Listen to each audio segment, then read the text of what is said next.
Magandang araw po sa inyong lahat. Sir Gavin na isahan. Ma'am Elma, sobrang enjoy ngayon. Alamin po natin lahat yan dito sa ating video. Bali ito nga pong si Sir Gavin ngayon ay kapansin-pansin na talagang nag-vlog para maisahan ang kanyang mga kapatid. At isa na nga po dito itong pinakabagong vlog na kung saan ay babawi naman po ngayon si Sir Gavin sa kanyang bunsong kapatid na si Kapitan Kelsey, na kung saan ay dudumihan niya ang room ni Kapitan Kelsey. At ito na nga po ang nangyari, kung saan ay nung dumating po si Kapitan Kelsey ay hindi nga po makapaniwala si Kapitan Kelsey sa nangyari sa kanyang room. Dahil po ito po ay punong-puno ng dumi, tapos may mga kambing pa sa loob. At hindi nga po makapaniwala si Kapitan Kelsey na ganyan ang gagawin sa kanya ng kuya dahil sa ginawa niyang prank sa kanyang kuya. At ang nangyari nga po dahil dyan ay alam naman po natin na si Kapitan Kelsey ay mahal na mahal ng kanyang Mami Beth, dahil si Kapitan Kelsey ang bunsong kapatid ni na Sir Gavin. Kaya naman po si Mami Beth ay nagpunta po dito sa room ni Kapitan Kelsey.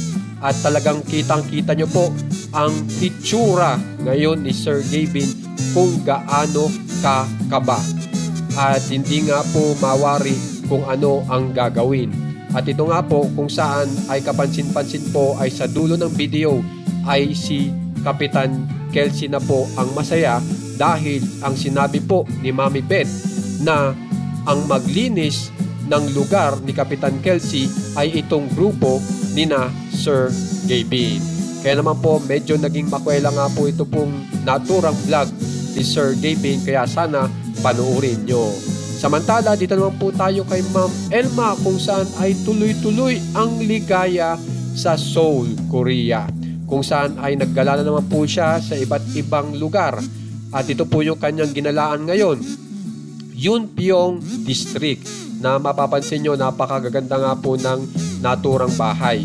At dito rin po siya nagpunta sa kilalang lugar po sa Korea kung saan ay Seoul Tower, na napakadami nga pong tanawin at makikita nyo ang ganda ng Korea dito sa Seoul Tower. At kung gusto nyo nga pala ma-update kung ano pa nangyayari ngayon sa account ni Ma'am Elma, ganun pa rin po, napakagandang balita po.